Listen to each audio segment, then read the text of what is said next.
മഴത്തോരു മുമ്പേ സീരിയലിലേക്ക് എല്ലാവർക്കും സ്വാഗതം.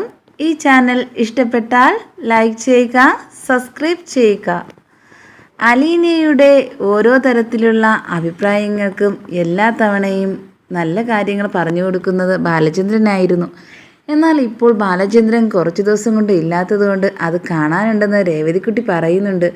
അതുതന്നെയാണ്, ഞാൻ ഒരുപാട് അച്ഛനെ മിസ് ചെയ്യുന്നുണ്ട്. ഇനി ആ വീട്ടിൽ നിന്ന് പോയാൽ എങ്ങനെയെന്ന് എനിക്കറിയില്ല. രേവതിക്കുട്ടി ആ സമയത്ത് പറയുക, മാമച്ചൻ്റെ അടുത്ത് എന്തായാലും നമുക്കൊരു കാര്യം ചെയ്യാം, ഈ വീട്ടിലേക്ക് കൊണ്ടുവന്നാലോ അലീന ചേച്ചിയെ, ഇവിടെ നല്ല രസമായിരിക്കും രണ്ടുപേരുമായിട്ട് അല്ലേ എന്നൊക്കെ ചോദിക്കുന്നുണ്ട്. എനിക്ക് സമ്മതം തന്നെയാണ്, മോക്ക് ഇഷ്ടമാണെങ്കിൽ ഇവിടെ വന്ന് താമസിച്ചോളൂ. അപ്പോഴത്തേക്കും വൈജയന്തി തിരിച്ച് ആ വീട്ടിലേക്ക് വരുമല്ലോ. ഈ സമയത്ത് രോഹിത്ത് വരുന്നുണ്ട്. രോഹിത്തിനെ കണ്ടതും അലീന പറയുന്നുണ്ട്, എന്നെ ഏറ്റവും കൂടുതൽ വഴക്ക് പറഞ്ഞതും എന്നെ ചീത്ത പറഞ്ഞിട്ടുള്ളതും എന്നെ പരിഹസിച്ചിട്ടുള്ള ആളാണ് അതാ വരുന്നത്. പക്ഷേ എന്ത് ചെയ്യാനാ, ഇപ്പോൾ എല്ലാത്തിനും ഒരു മാറ്റം വന്നിരിക്കുന്നത് ഈ കാര്യം കൊണ്ട് മാത്രമാണ്. അതുമാത്രമല്ല, സ്നേഹം കൊണ്ട് മാത്രമാണ് എന്നെ തോൽപ്പിച്ച് കളഞ്ഞത് അലീന ചേച്ചി എന്ന് രോഹിത് പറയുന്നത് കേട്ട് രേവതി പറയുക, ഏത് നാടകത്തിലെ ഡയലോഗാണ് പഠിച്ചു വെച്ചിരിക്കുന്നതെന്നൊക്കെ. എന്തായാലും ഓരോ തരത്തിലും വഴക്ക് പറയുന്ന കൂട്ടത്തിലായിരുന്ന രേവതിക്കുട്ടി ഇപ്പോൾ രോഹിത്തിനടുത്ത് നല്ല കാര്യമാണ്. എന്തായാലും അവരെപ്പോഴും തമാശ പറഞ്ഞ് ആ വീട് എപ്പോഴും സന്തോഷത്തിലായിരിക്കുകയാണ്. ഇത് കണ്ടിട്ട് ബബിത പറയുക, ആ വീട്ടിൽ അമ്മ പോയതിനെ പിന്നെ ഒരു സന്തോഷമൊന്നും ഇല്ലായിരുന്നു, അലീന ചേച്ചി മാത്രമായിരുന്നു ഞങ്ങൾക്കൊരാശ്രയം എന്നൊക്കെ പറയുന്നത് കേട്ടിട്ട് വീണ്ടും മാമച്ചൻ പറയുന്നുണ്ട്, എല്ലാവരും ഇനി കുറേ ദിവസം കൂടെ നിന്നിട്ട് പോയാൽ മതി. ബാലചന്ദ്രനെ വേണമെങ്കിൽ ഇങ്ങോട്ട് കൊണ്ടുവരാം. വേണ്ട, അച്ഛന് ഇങ്ങോട്ട് വരത്തൊന്നുമില്ല, അത് അച്ഛന് ഇഷ്ടവുമില്ല എന്ന് രോഹിത്ത് പറയുന്നുണ്ട്. ആ സമയത്ത് പറഞ്ഞു തീരും മുമ്പേ അലീനയുടെ ഫോൺ വിളിക്കുന്നുണ്ട് ബാലചന്ദ്രൻ. എന്തൊക്കെയുണ്ട് വിശേഷങ്ങളെന്ന് ചോദിക്കാനും, അതുമാത്രമല്ല ഞാനിപ്പോൾ എത്തിയിരിക്കുന്നത് സ്റ്റാൻലി ജോസഫിൻ്റെ അച്ഛൻ്റെ വീട്ടിലെത്തിയിരിക്കുക. അവിടെയാണെങ്കിൽ കണ്ടു, സംസാരിച്ചു, പക്ഷേ ആളെ കാണാൻ സാധിച്ചില്ല. എന്തോ ഒരു നിഗൂഢത നിറഞ്ഞതുപോലെ തോന്നുന്നു ഈ വീട് കണ്ടപ്പോൾ തന്നെ എന്ന് പറയുന്നുണ്ട്. എന്തായാലും യാഥാർത്ഥ്യങ്ങൾ നമ്മൾ തിരിച്ചറിയാൻ പോകുന്ന നിമിഷങ്ങളാണ് ഇനി വരാൻ പോകുന്നത് എന്ന് ബാലചന്ദ്രൻ അലീനടുത്ത് പറയുന്നു.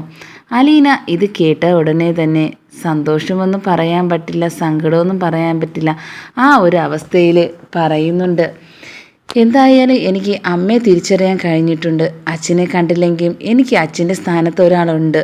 എന്നാൽ അച്ഛനാണ് എൻ്റെ അച്ഛനെ, യഥാർത്ഥ അച്ഛനെ തിരിച്ചറിയണമെന്ന് പറഞ്ഞ് പോയത്. അതുകൊണ്ട് എനിക്കിതിൽ ഒന്നും പറയാനില്ല. കണ്ടു കഴിഞ്ഞാൽ ഒന്ന് കാണാം എന്ന് മാത്രമേ ഞാൻ ആഗ്രഹിക്കുന്നുള്ളൂ എന്ന് അലീനയുടെ ആ നിഷ്കളങ്കമായ വാക്കുകൾ കേട്ട് ബാലചന്ദ്രൻ പറയുന്നുണ്ട്. എന്ത് കാര്യങ്ങൾ സംഭവിച്ചിരുന്നാലും ശരി, ഞാൻ ഇതിൽ നിന്ന് പിന്മാറുന്ന പ്രശ്നമില്ല.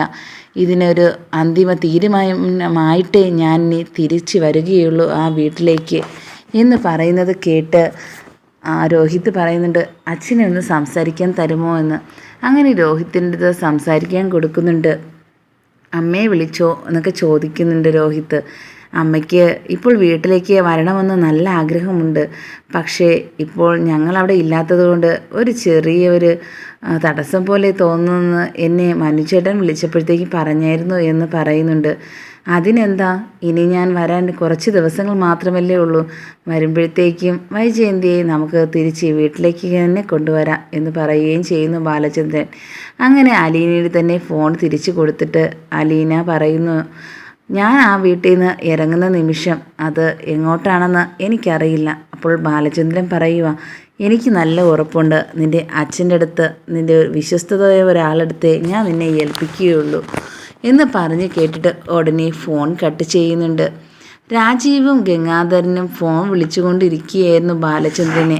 ഏത് കാര്യമായിരുന്നാലും അത് തിരിച്ച് പറയുകയോ അതുപോലെ തന്നെ ബഹളം വയ്ക്കുകയോ ചെയ്യരുത്.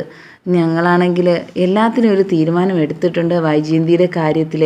പണ്ട് പറ്റിപ്പോയ തെറ്റിന് വേണ്ടി ഇപ്പോൾ എന്തിനാണ് നിങ്ങൾ ഇങ്ങനെയൊക്കെ ദ്രോഹിക്കുന്നത്? അത് തെറ്റല്ലേ എന്നൊക്കെ രാജീവ് ചോദിച്ചപ്പോൾ ബാലചന്ദ്രൻ പറയുക, നിങ്ങൾ എൻ്റെ അടുത്ത് ചെയ്ത തെറ്റിനേക്കാളും വലുതല്ല ഇത്. എന്തായാലും ഞാൻ പോയത് നല്ലൊരു കാര്യത്തിനാണ്. അതുകൊണ്ട് നിങ്ങൾ തടസ്സം പറയുകയും ചെയ്യരുത് എന്ന് പറയുന്നുണ്ട്. ഇത് കേട്ടിട്ട് രാജീവ് പറയുന്നുണ്ട്, ഓരോ കാര്യത്തിനും നമ്മൾ ഇറങ്ങിത്തിരിക്കുമ്പോഴത്തേക്കും നല്ലത് വരട്ടെ എന്ന് എല്ലാവരും ആശംസിക്കും.